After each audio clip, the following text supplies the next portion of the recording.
C'erano una volta 3 ragazze che frequentavano l'accademia di polizia. Oltre ad essere intelligenti, le 3 ragazze erano anche molto carine.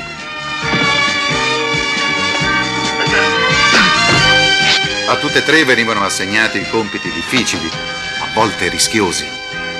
Io le ho portate via e ora lavorano per me. Il mio nome è Charlie.